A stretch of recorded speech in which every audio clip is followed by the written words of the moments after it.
Parang gusto ko na magka-baby. Yun na nga kasi single ka tapos nag-iisip ka ng gano'n. Husband material. Husband material, Nino!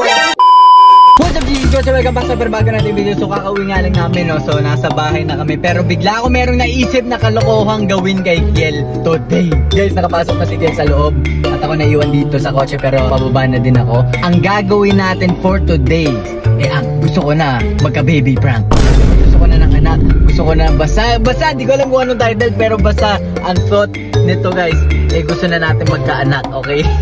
Pero guys, matagal na matagal pa to. Wala pa to sa isipin namin nung magkakapamilya kami. Matagal na matagal pa to. Marami pa kaming gustong abutin sa buhay. Marami pa kaming goals na dapat abutin. At syempre mag-give back pa kami kay mami at kay daddy. So talagang imposible to, guys. Alam niya namang ayoko pa, pero gusto lang natin, guys, makita yung reaction niya. Tara na. Meanwhile,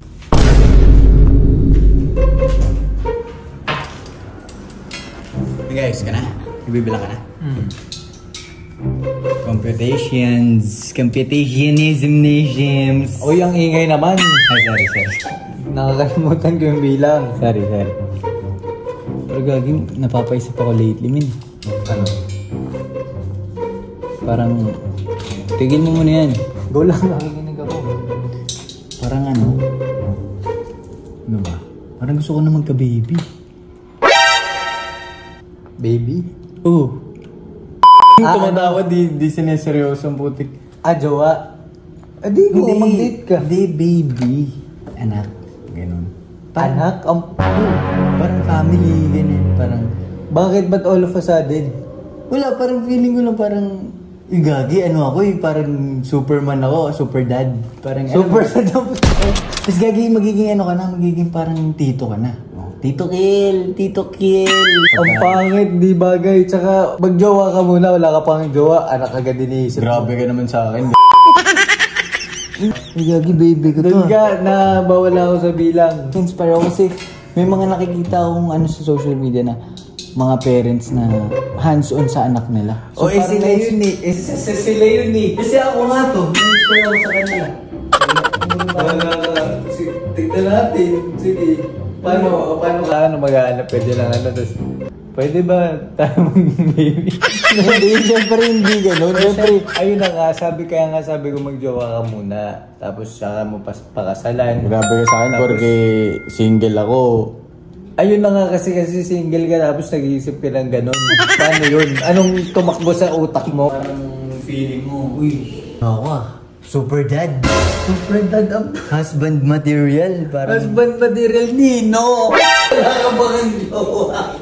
Husband material, Nino! baby. Siya, di ka pa nga kumakausap. Wala kang ang jowa. Ayaw mo nga kumausap. Ayaw mo pa nga magka-ano ngayon, jowa. Tapos di ka nga kumakausap. Tapos baby pa. Ano yun? Nanluloko ka ba? para mo na akong dinadaw. Nagpo-focus ka pa nga. Hindi nagpo-focus ka pa nga sa gusto mo, sa goal mo sa buhay. Focus ka pa nga. Gusto mo pa nga mag-give back. Tapos biglang mag-baby. Saan ang galing yun? Hindi, kaya naman yun eh. Kaya namang pagsabayin. Oo, kaya di iwan yung responsibilities. Oo, sige. Kwento ko to eh, no? Grabe ka naman. Kwento mo yan eh. Grabe ka. Diba? Wala na akong magagawa. Gusto, kwento mo yan. Isa kwento mo yan. Hindi ka ba may inspire? May inspire ka sa akin kung ganun. Hindi, gusto ko. Alam mo kung saan ako na-inspire? Oh. Yun. Yabang. Hindi. Gusto ko munang mag-give back. Yan. Tama. Tapos isipin mo yun, may mga bulinggit na chikiting na tumatakbo. Tapos tatadyakan ko. Uy! Sorry. Wag! Pag sa'yo lang. Pag kamukha mo, kamukha ito na gabo. Wag! Ang kulit mo ha. Uy! Makulit. Uy! Basag drip ka naman eh. Basag drip ka naman sa... Gusto kong... Kasi gusto ko sa ikaw, ayaw mo eh. Oh. Wala nga sa gusto mo, pero syempre hindi naman ganun kasimple lang yun. Ba? Oh. Sabi na eh, alam ko na eh. Sabi ko na parang may joke to eh. Kasi biglaan ka nagsabi ng ganun. Pero ayaw mo ba nun? Tito Kiel, asan yung kalaro ko? Parang hindi ko may imagine.